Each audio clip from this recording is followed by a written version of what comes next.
Good afternoon, everyone. I'm Ann Harrison. I'm the Dean at the Haas School of Business. Welcome to this afternoon's Dean Speaker Series.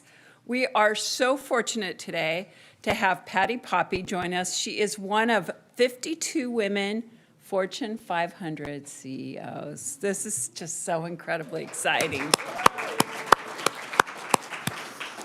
Patti began her career by using her engineering degree in production planning and engineering roles at General Motors.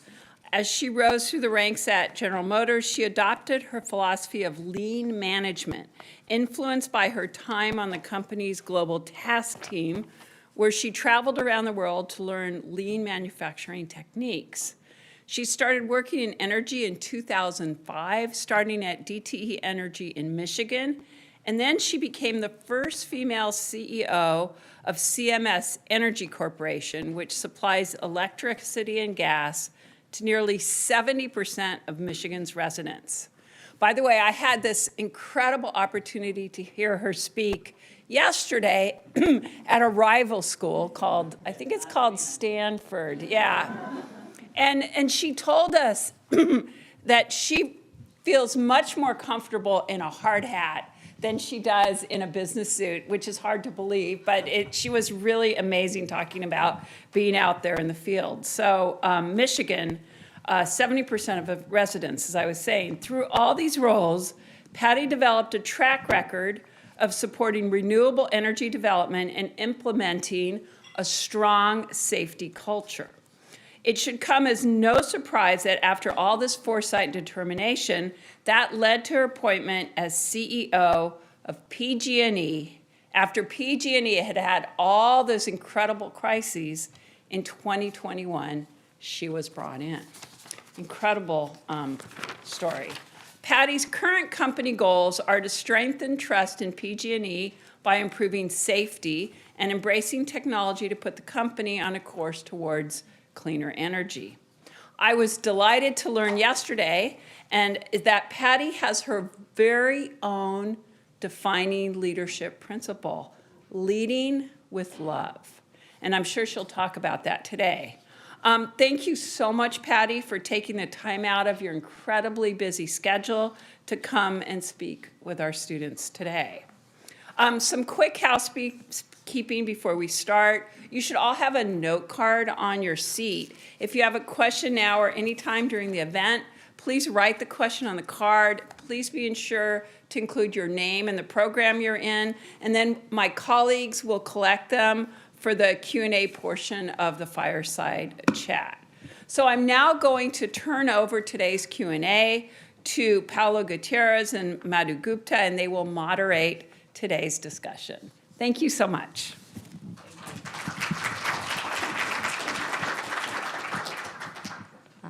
Hello, everyone. Thank you so much for being here, and thank you, Patti, for joining us today. We were just talking to Patti in the back, and she is so much fun, so we're going to have a great hour with her. We want to start the conversation today talking a little bit about your journey, which Dean Ann Harrison just talked about. So you had a fun and fulfilling career in automotive industry when you were working for GM, and then you decided to go into the energy industry. What prompted you to make that change, and how did you align that with your passion and your interests? It's a great question. I wish I had like this really sophisticated answer to give to you. But I would say, and my husband, by the way, and my mother-in-law is here. The original Pat Poppe is here. I have the privilege of having the same name as my mother-in-law and my husband, Eric. And just one other introduction. Lorraine Campbell is here, who is a Cal grad. So give it up for Cal in my office every day. But, you know, my husband and I both worked for GM, and he still does, actually. But at that time, we had been moving around a lot, and we were about to move to Korea, and I had a friend of mine who had left GM and went to DTE Energy, and he just asked me if I would think about DTE, and I didn't even know what they did. I was like, what do they do? No, I'm moving to Korea. Next thing we know, I got a job offer from DTE, and it gave us an opportunity to we were moving around a lot, and we had young children. We had 2 daughters who were in, I guess, 3rd grade, and we decided to take a decision for the family and move back to Michigan and plant what we thought were permanent roots there. Life unfolds in different ways. We didn't know at the time that was going to be such a consequential decision in our lives, but it was truly made for family at the time. And then it turned out to be a great professional move, and I can't imagine not having made that decision back then. So many of us here are graduating in about a month, which is really sad.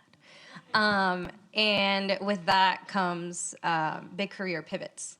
So how were there moments in your transition where you were questioned, or maybe you were questioning yourself? And how did you navigate those situations and kind of building that credibility and winning over others' trust? So many times. But I do think that, and this is a really important thing as you embark on your careers and continue your careers, to really be able to find it in yourself, to believe in yourself.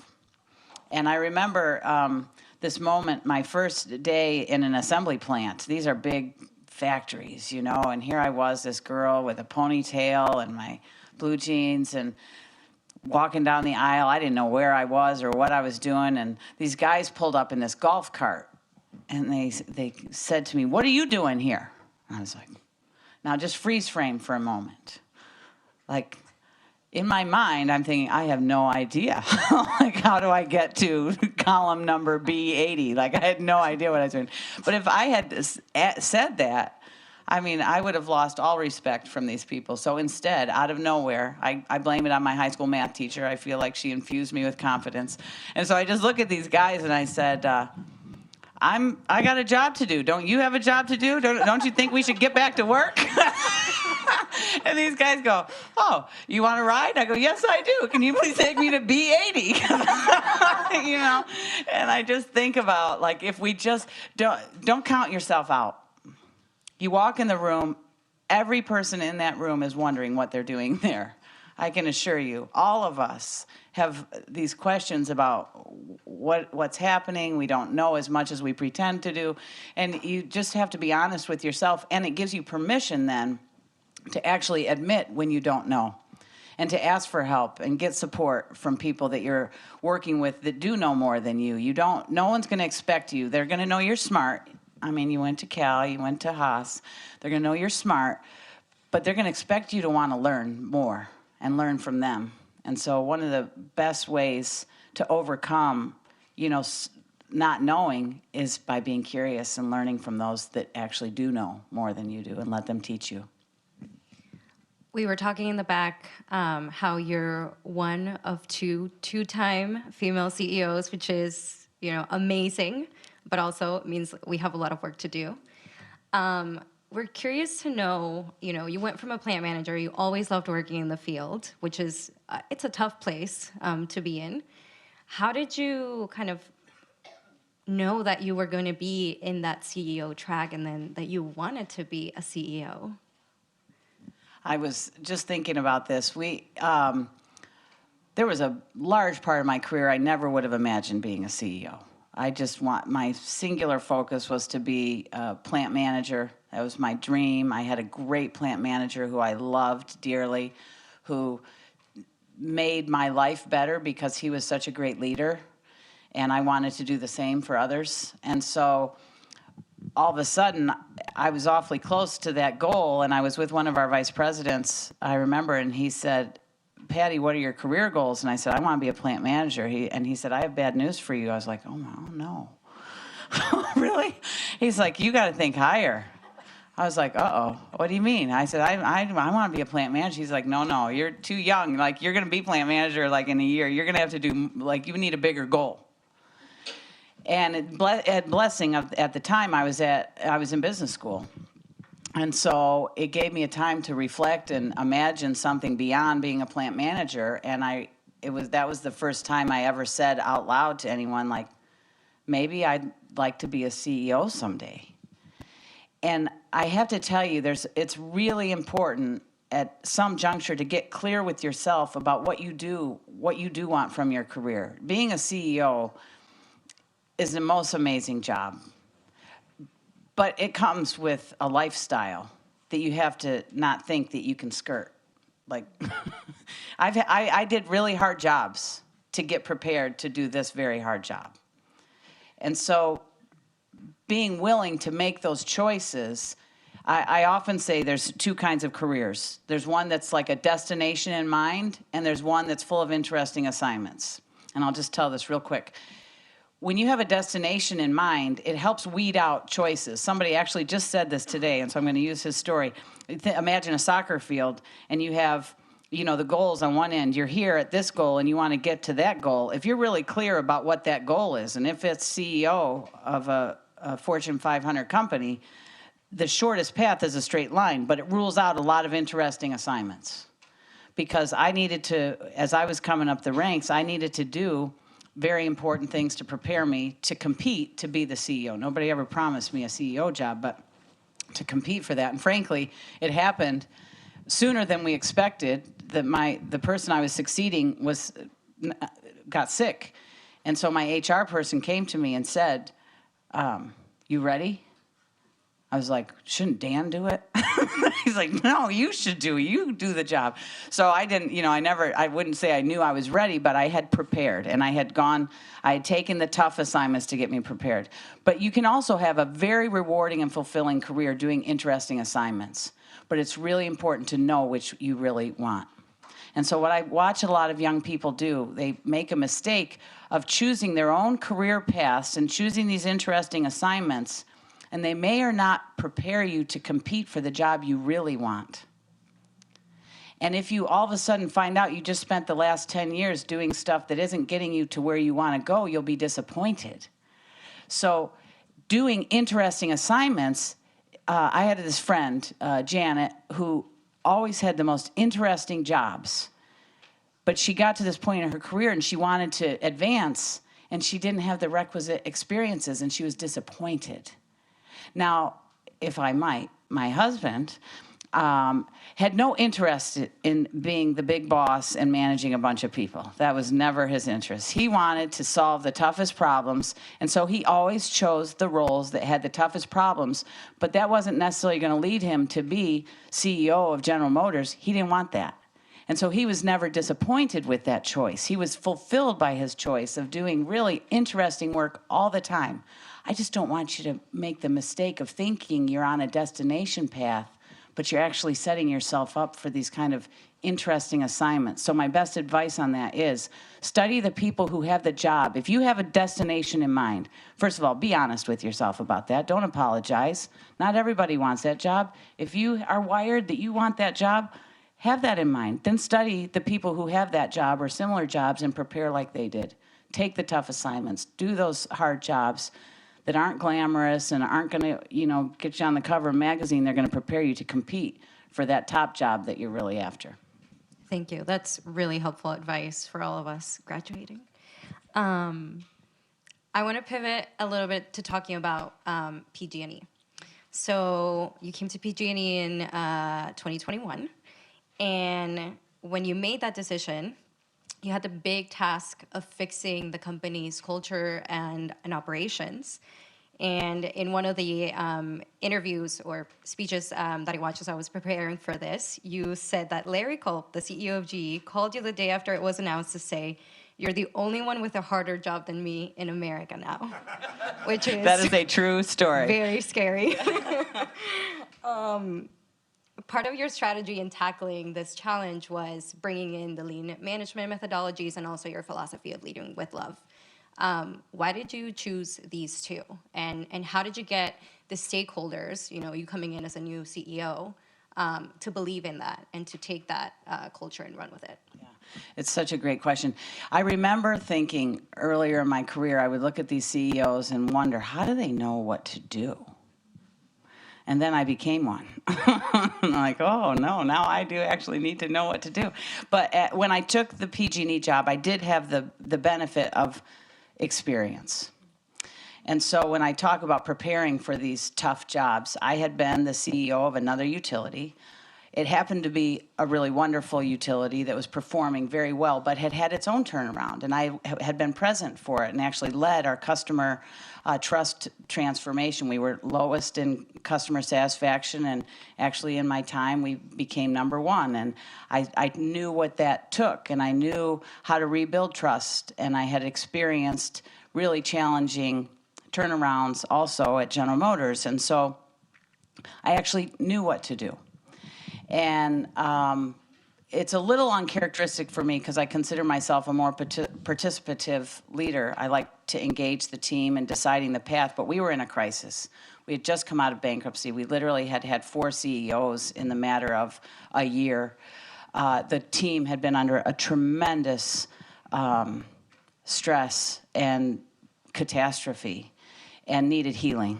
So I knew love was an essential ingredient. In business today, I think that's too often we dehumanize it and turn work into like a work-pay transactional relationship, and even companies as transactions with our customers. A utility is a uniquely human kind of company. People often say we're an engineering company or an energy company. I say we're a people company. We are people serving people. The only difference between my utility and every other utility in America is the people who work there. We all have pipes and wires and customers. At PG&E, the only difference is the people who are there. And so tapping into the human spirit of the people who work at PG&E and regaining their confidence in the face of a lot of negative press, a lot of negative feedback, people who had stayed at this company through our darkest days needed to believe in themselves and believe in what we were up to. So love was essential. But then let's get some tools. Lean manufacturing is a wonderful system that I had deployed. I learned in automotive, but deployed in the utility for the 15 years or 20 years before I joined PG&E, and had developed a playbook that worked to make problems visible, to bring out the best ideas, to help people own their work and their business. And we had a very important body of work to deploy, and that was our wildfire mitigation plan. In 2021, we were still reeling from a series of significant fires and our bankruptcy, and an essential ingredient in the legal construct here in California is a wildfire mitigation plan. And so I knew wildfire mitigation plan is the most important thing, and teaching lean, we can do those two things in the same way. So every time we went to the wildfire mitigation plan review, we were learning lean and doing the plan.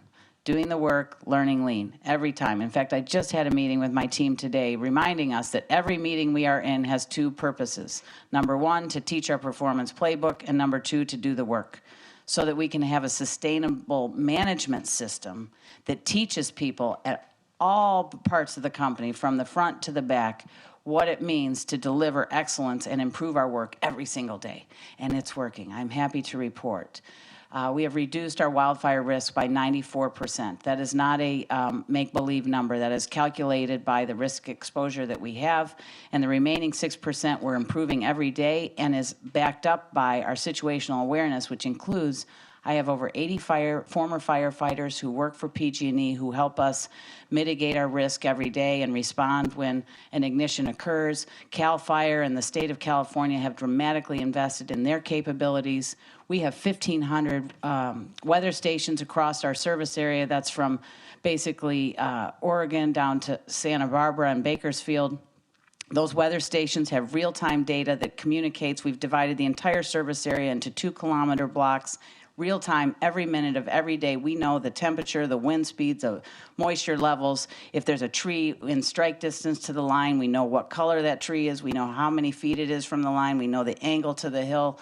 We know the last time we inspected those. And we have a huge data engine that uses artificial intelligence to prevent the risk in every one of those 2-kilometer blocks. And we take operating measures and actions every single day, every hour of every day, to make sure that an ignition, if it occurs, because electric equipment, in fact, does spark by design, we make sure that it's not going to cause a catastrophic wildfire. That was delivered through our lean operating system. That's incredible. Thank you from the PG&E plants in the audience. So you are facing day in and day out the effects of climate change, with wildfires, pressure on the grid, and as natural disasters continue to get worse, that's putting pressure on your operations, which oftentimes, means investing in better technology, better operations, safety management, and can lead to rising prices. I think many of us here are going to be facing similar challenges as we grow in our careers and think about how do we make certain decisions. So how do you think about affordability in the utility sector while maintaining that commitment to investing in safety and sustainability? And how do you get the leaders in your company to follow your lead? Well, first and foremost, it's always about our customers. And we have to be willing to put our expertise to work to make decisions on behalf of the people that we serve. And when we make a decision to make an investment, I'm going to make a pitch for the investor-owned utility model here for a minute. So if any of you have studied it or have questions about it, let me just tell you my perspective about this. The original formation of an investor-owned utility model was when we were building out this electric infrastructure for the first time, because we were powering America and the world. And we needed to figure out how to get the most power to the most people at the lowest cost. And so the investor-owned utility model emerged as a winning model because it spread the costs of the build-out of that infrastructure over more people and more years by attracting capital from the capital markets and not expecting all customers to pay upfront for the build-out of that infrastructure. And over time, as that investment and use of then that product grew, the unit price declined. So in the original days, we were building out infrastructure, and every year the unit price of electricity was going down. Well, now we've reached the stage that we have to replace that infrastructure for two reasons. It's age, and two, our changing climate conditions. Our infrastructure was not designed to withstand the extreme drought, wind, floods. This is a nationwide, worldwide problem. And so we have to, at this juncture in our nation, invest in that infrastructure and then make it safe under future climate conditions, not today's climate conditions. And all the while reducing carbon emissions so that we can thwart the speed and pace of climate change. Now, here's the great news. A lot of people are worried about this. They think it's just going to be too expensive.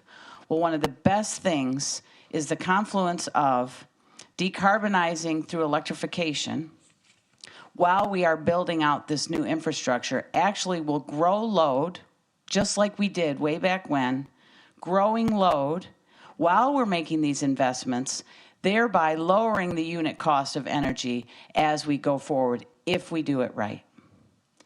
But annual expenses and maintenance, continuing to only do maintenance, it's like owning a car. You can't continue to Band-Aid the problem. There's a point that you reach where it's more expensive to continue trying to maintain the car than to invest in a new car payment to spread out the cost of that new car over time. It's the same idea with our infrastructure of all kinds, bridges, roads, but particularly the electric grid. And the benefit the electric grid has is new demand. Electric vehicles, building electrification, decarbonizing our economy can in fact be done in a way that it lowers household spend on energy.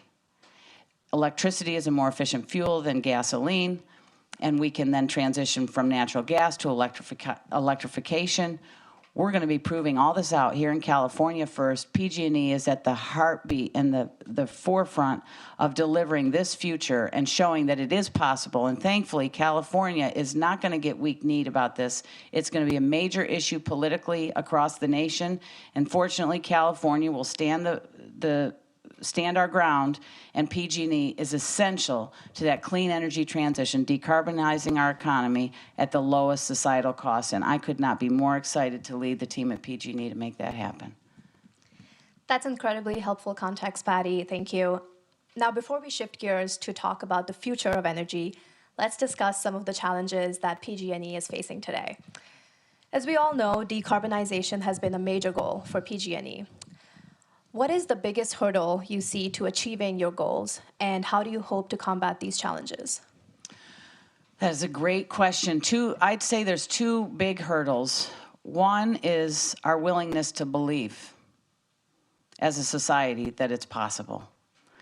And that's, again, why I'm excited about California. I think there's a lot of people who want it to be true but don't know the path. And we get to show the path. We get to show the world that it is, in fact, possible. And I had dinner just not too long ago with the Secretary of Energy, Jennifer Granholm. She and I go way back. It's very interesting twist of fate that she was governor of Michigan, and we passed really important energy legislation when she was there, and I was running the utility. And so we go way back, but she and I were having this conversation that there's a whole lot of people who talk about this subject, and there's only a handful who are actually going to do something about it. PG&E gets to do something about it. You need us to do something about this. So my biggest concern is that people will back off or get afraid, or it'll become too politicized, and we won't make the important investments in the infrastructure so that it's possible. And then two, there's going to be a lot of behavior change. We're going to need everybody's help to make this change. In fact, we're mapping out our net zero plans for the state, and for when we get real and we're like, okay, what are we going to do to meet San Jose's net zero 2030 goal? That's 1 million people are going to have electric heat.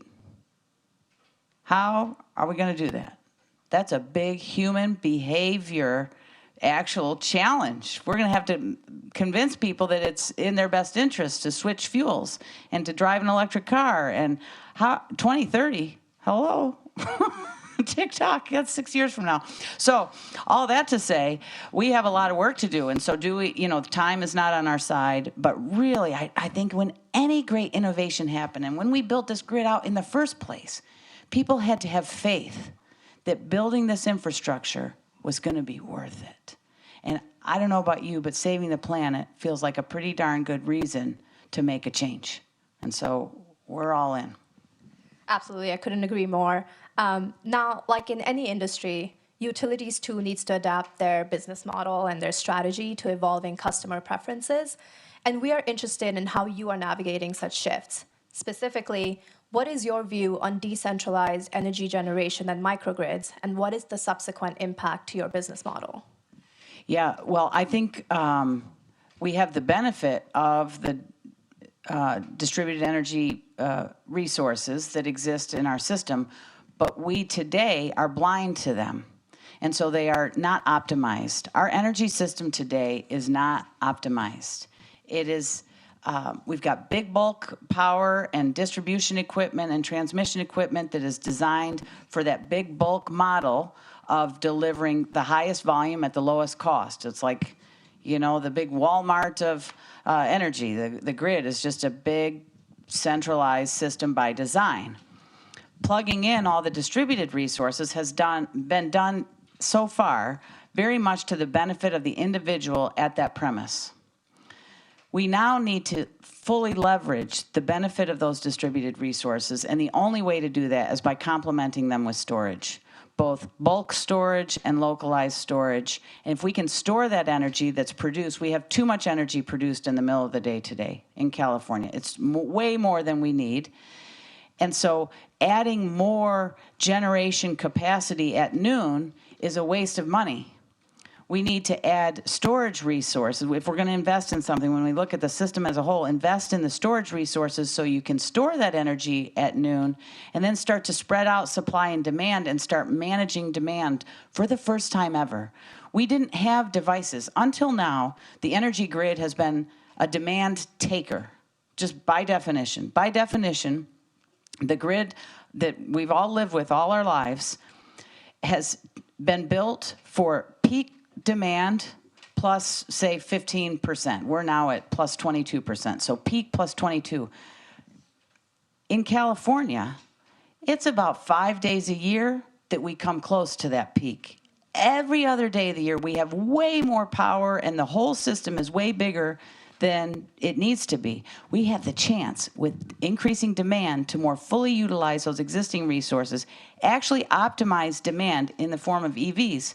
First dynamic load we've ever had. Air conditioning comes on when it's hot. Lights come on when it's dark. There's not a lot of choice to that. Refrigerators run all the time. Those are the three biggest users of electricity today, and then factories run when the factories run. We have the opportunity to charge cars at the right time and then discharge those cars on the peak. Today on our roads in PG&E service area, we have 6,000 megawatts of capacity in the form of vehicles. That is 3 of my Diablo Canyon power plants of capacity driving around the roads today. If we could only turn that power around to the grid. They're not designed for that today, but the newest EVs, the Ford Lightning, the Cadillac Lyriq, some of the other Cadillac or the GM products coming out are bidirectional. That's going to be both a supply and a demand on the grid. But we're going to have to optimize all those resources and optimize the grid, and I just think that's going to take the most innovation that this industry has seen in our lifetimes. Thank you for sharing your perspective on this topic. Now, not so long ago, you mentioned that PG&E is in the people business, and I loved that. So just to talk a little bit more about that, I think one of the bigger responsibilities we have today in the transition to clean energy is to make sure we bring everyone along. Now, of course, lower income communities may not have the same access to programs, incentives, or resources, perpetuating maybe energy poverty and environmental injustice. How do you, as a leader, and PG&E as an organization, empower vulnerable populations and make sure they're not left behind in this transition? This is one of the things that we spend a lot of time on. Another pitch for the investor-owned utility model. Our obligation to serve, which is the law, is actually a privilege. It's a privilege to serve and assure that no one is left behind. If we had, whether it's small local companies that don't have the scale or profit maximizing companies that are purely motivated for maximizing profits without an obligation and a privilege to serve, you can imagine that people would be left behind. So when we advocate for the right kind of pricing for distributed energy and specifically rooftop solar, when we are advocating for the right price, this is why we are doing that. I think a lot of times we get painted with a brush that we're anti-solar. We are not anti-solar. We are anti-no one left behind. We are anti-cost shifts. Today, there's a $34 a month cost shift from people who don't have solar to people who do. So people who don't have solar, most likely apartment dwellers, people who can't afford the upfront cost to invest in distributed solar, they are getting left behind, and we are fighting hard to make sure that doesn't happen.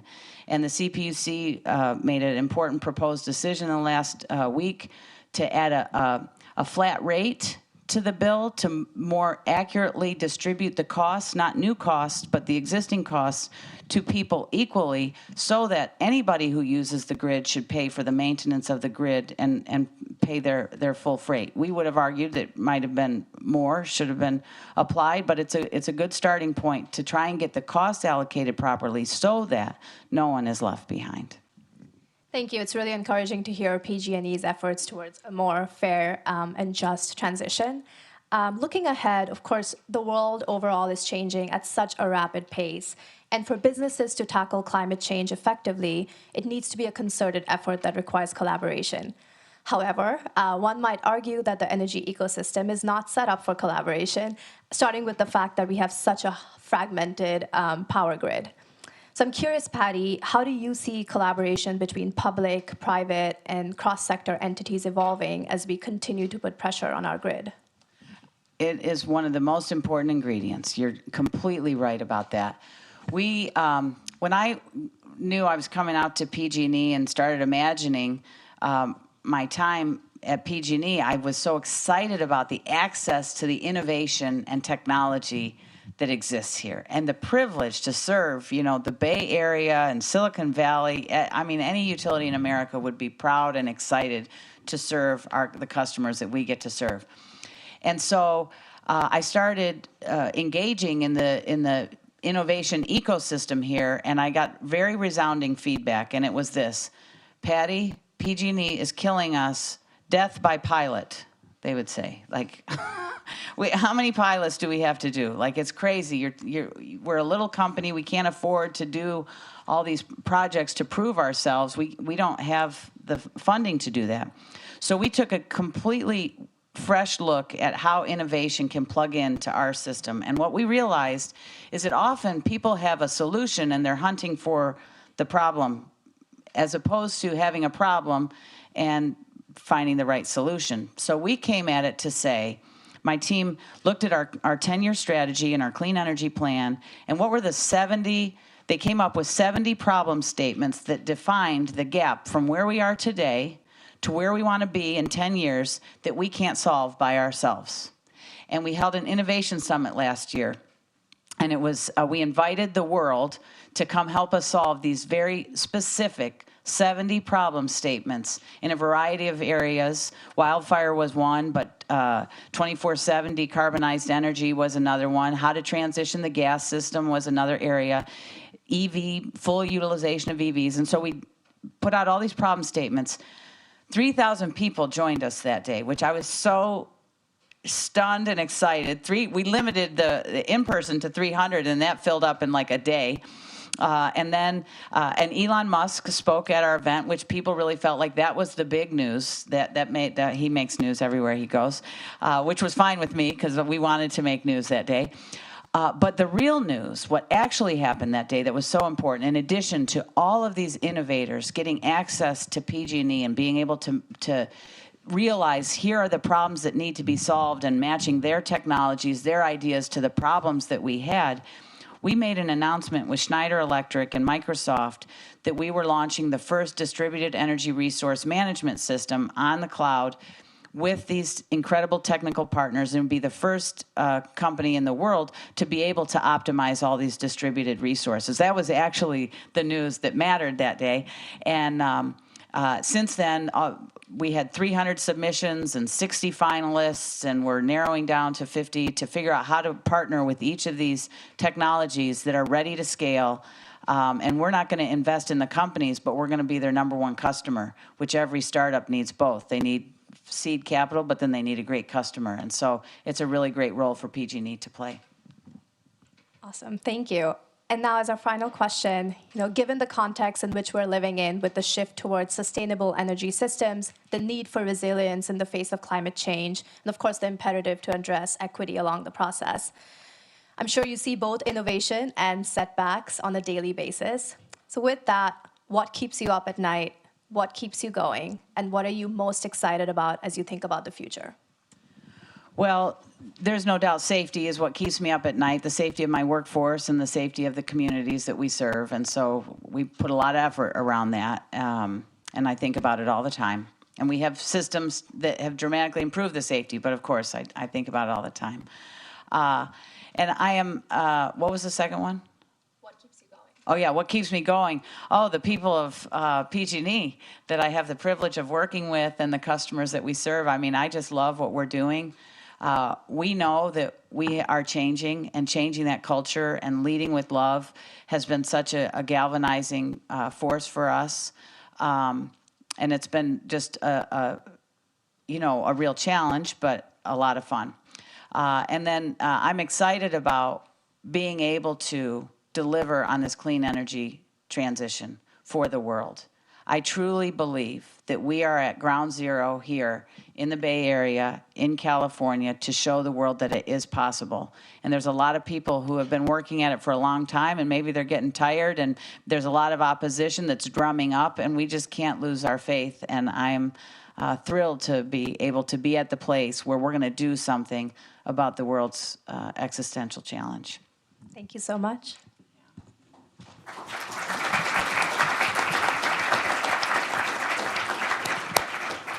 Thank you so much, Patti. Thank you so much also for being willing to take questions from the audience. So the first question that I have here is, what sacrifices have you had to make in your personal life? Do you ever question or wonder if prioritizing your career is worth it? So I get this question often in a variety of forms. I'm not going to let my husband answer it, by the way, but I will give you my version of the answer. And we were talking about this in the green room a little bit. I subscribe to a Japanese philosophy called Ikigai. And if you haven't seen it, study it, because I wish I had studied it in my early days. But yeah, I've made choices in my career that have been very demanding on my time. But the 4 elements of Ikigai is, first, you obviously want to do work that you can sustain your family, so you want to get paid for that work. I think a lot of people, and especially many of you at this juncture in your life and in your career, please don't stop at the place that pays you the most. That you will surely miss by just focusing on getting paid for what you do. You want to get paid for what you do, but it doesn't matter whether it's the most. What you want to combine it with are 3 other elements. So yes, get paid for what you do, but do something that you're good at. Do something you love. And those 2 things might not be the same. You can often be really good at something and maybe you don't love it, but it will parlay into and open doors for you to do what you love, and then do something that the world needs. And so for me, I can look at my career in all my years. I was always doing something that I got paid for, but that I was good at, and I learned new things and discovered new things, but I had the privilege of loving being in an operating environment, seeing the daily heartbeat, seeing what we could deliver, just really doing something important and knowing at the end of the day that we did it. And then, especially now at this point in my career, to do what the world needs means that my minutes at work and my minutes at home have full value all the time. Like, I'm fulfilled in all my minutes. And what a blessing that is. And I would wish that for each and every one of you, that you find your path, and it's not going to be anybody else's definition of that path for you. Only you know, and you have to study yourself. What do you love? What do you do in your discretionary time when no one has asked you to do it? What kind of articles are you clipping? Like, which podcasts are you drawn to? Pay attention to that. Know that about yourself. Know what you love. Bias your career choices to that which you love and that which you can be good at. And then, please promise me, you'll find something that the world needs, and you'll throw yourself at it. You're too smart and too talented to not make a difference in this world. And so I really have high hopes that you too can live the blessing of a career that I have had, that has not felt like a sacrifice, but has felt like a continual opportunity to grow and learn and make a difference. Thank you so much for that absolutely wonderful advice. This question, you mentioned a career of interesting assignments. Can you speak to some of your more interesting assignments that may not have seemed so at the time? Oh, that's really good. Yeah, I can think of one in particular that comes to mind. First line supervisor. It was interesting, that's for sure. I tell people it was the second hardest job I've ever had. The job I have is the hardest job I've ever had, but second hardest job was first line supervisor, and I had a career choice. I had an opportunity for a promotion and a company car and daylight hours and all these things, get out of my boots and get into a suit, and maybe that would be good. And I had a boss who pulled me aside and said, Patti, wait, you haven't been a first-line supervisor yet. And if you want to be a plant manager on that soccer field, you will have gone around a key experience. And he said, and someday you'll be standing in front of a room full of people that you are leading, and they will know you didn't do it. And you might get the job somehow, but you won't be good at it, plant manager. I was like, oh, dang it.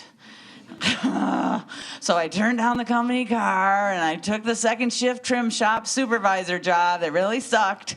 But I learned so much about people and about leading, and the union tricked me and all these things. I learned so much. And so, yes, it was very interesting. And no, there were moments I did not love that darn job. But I look back now, and it was a key pivot point. And so don't take the easy route. Take the tough jobs where you're going to learn the core business that you're in. Understand that whatever business you are in, there is a core business about it. Building cars at General Motors was core business. And now in a utility, having operational experience and understanding what it's like to lead people. I just stood yesterday in front of a group of first-line supervisors who had just graduated from a year-long development program, and I could swap stories with them.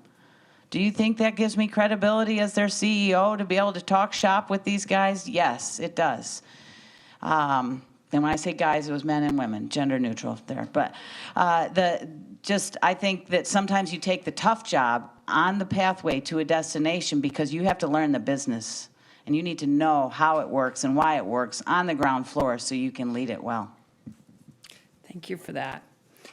How do you handle the daily stress, the wildfires, the CPUC, the unions, the shareholders, the employees, the budget, ...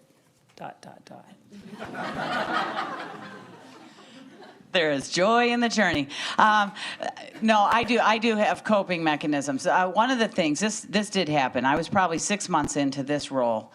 And the big difference about this role versus all the roles I had had before was truly the life and death aspects of it.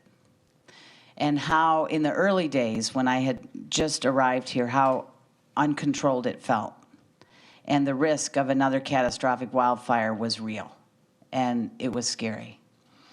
And I was about 6 months in, and I just was trying to come to terms with the, as I called it, the death and destruction of all of it. How am I supposed to do this? Isn't like a normal quarterly earnings update CEO job. And it occurred to me it was more military. And we had a 4-star admiral on our board. And so I thought, why hadn't I called Mark? So I called Admiral Ferguson, and I said, Mark, what am I supposed to do with this, all this destruction and risk? And he said this. He said, oh, Patti, darn it, I should have given you this talk earlier. I give it to all my young commanders. I'm like, oh, good, I'm not young, but please give me the talk. So he gave me the talk, and the talk went like this, 2 key elements. Number 1, the standard is not perfection. He said, do you know it is safer today because you are there? And because we were implementing this lean operating system and creating visibility to the key wildfire mitigation elements, and we were making progress every day, and we had brought order, I knew I had brought order to what felt like disorder, I knew it was better. It didn't have to be perfect. It just had to be continually improving. That was a big relief. And then he said, every great mission in history, and he had studied all great military missions, and he had studied them all, he said, had one key thread. They had a leader who refused to give up. You cannot give up. You will have setbacks. Things will go wrong. Bad things will happen. And there are things that have happened on my watch that I would definitely wish had not happened. But the standard is not perfection. The standard is progress, and you have to be tenacious, as we say. We cannot give up. And so that, I don't know what it was about that talk, but it took the weight of the world off my shoulders. Oh, and he also said, in that environment, when you know you're making a difference and you don't give up, that's when real leaders thrive. I thought, okay, this is me thriving. I am thriving, and I had to remind myself that I was thriving. And some days are harder to thrive than others. But you just have to believe that you matter, and I have to believe that we can do it. Wow, thank you so much. That's great advice. So this question, and I think you already answered it, so you feel free to skip to the next one if you'd like. How do you prepare PG&E for the massive infrastructure investments in the future while still delivering satisfactory returns to shareholders? Oh, I don't think I've answered this. Let me answer this one, because I think this is a really commonly misunderstood feature of investor-owned utilities. That, our customers deserve better service. And again, like I said, we get to spread the cost of that service out over time by attracting capital from the markets. But one of the things I didn't mention about our investors, who are the investors? our investors and investors in a utility are not like high-rolling, fat cat, profit-driving, maximum return investors. These are pension funds, teachers, firefighters, police. They turn over their nest egg to a Fidelity or a JP Morgan or whomever, American funds, and they choose us to invest in, and then we shepherd their dollars by investing in this infrastructure and promising a reasonable return. Not a maximum return, it's a regulated return. We have oversight, people decide what is that return. Here in California, we have formulas that determine what that return is, so there's no shenanigans associated with it. It's formulaic, and it's designed on a reasonable return for the risk of investing in this infrastructure and doing the work. And it's on a very actual small portion of the elements of a customer's bill. Only about 10% of the bill is actually our profits. And so that return to that investment community, those moms and pops, I am unapologetic about keeping our promise to those investors. They've entrusted to us their life savings. Of course, we're going to provide a return that we promised, and at the same time, improve the service to our customers by making the right infrastructure investment choices and reducing the cost of doing that, improving our performance with our lean operating system and our performance management playbook. We've reduced costs out of our business in a dramatic way. We're starting to set ourselves apart from other utilities in our ability to extract cost out of the system and accelerate our investment and make the system safer faster. And so for me, there's no land where there's a conflict between delivering for customers and delivering for investors or shareholders. The system is designed to deliver for both. It's actually a unique place in the world where you can have win-win. And I find it very fascinating. There's a lot of people who are trying to make this into a win-lose discussion. It's not win-lose. I don't have to pick one or the other. I can pick both every single day and know that we're doing right by both. Thank you so much for that. This is the last question. Do you find that you have leveraged your non-PG&E and field experience as the CEO of PG&E, and how have you done that? I think so, because I love the work that we do. And I love being with our crews who do that work. And so I love going out to our power plants and our hydro facilities, our distribution teams, our gas teams, our electric teams. It's my happy days when I get to go out and be with the team in the field. And I think it does two things. It gives me credibility with our team, so they can, I would say for the first time in a while, trust the leadership of the company and be willing to adopt a change in their culture because they can trust their leader again. And so because I think, in fact, my board chair, when I took this, or when he was talking to me about joining the company, and I asked him, is this like a financial turnaround? The company just went bankrupt. Is this like going to be a lot of bankers and spreadsheet turnaround, or is this like a fundamental culture and safety turnaround? Because if it's a finance turnaround, I'm actually not interested. If it's an operational turnaround, and if we get to change the way we do our work, and if we need to, and the case is that we need to build a safety culture, then I'm in. And he assured me it was an operational and cultural turnaround, and he was right. The money follows. When we perform, the money follows. But I just think that the idea that I can do this kind of work, and my team knows that I love the work that we do for the sake of the work and serving our neighbors, our friends, and our families, I think I get a lot of street cred with the team because of my true demonstrated experience and passion for what they do.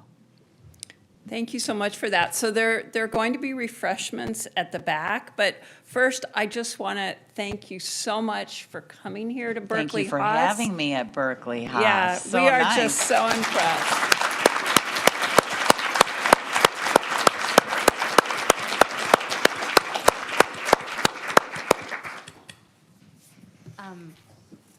Working? Can you hear me? Yeah. Okay. Before you guys go for the refreshments, Patty did want to take a selfie thank with you, all of us. thank so you. Everybody in the back kind of Yeah, like come on. try to Come to squeeze. the middle. Come to the middle. We're going to do an Aussie. Yeah, come to the middle. Yeah, get right in here. Here, you stand in front of me. Yeah, stand in front of me. I'll get you. Oh, no, stand in front of me. That's not working. There, that's bad. I didn't want you to fall off the stage. Okay, everybody ready? Say Berkeley High.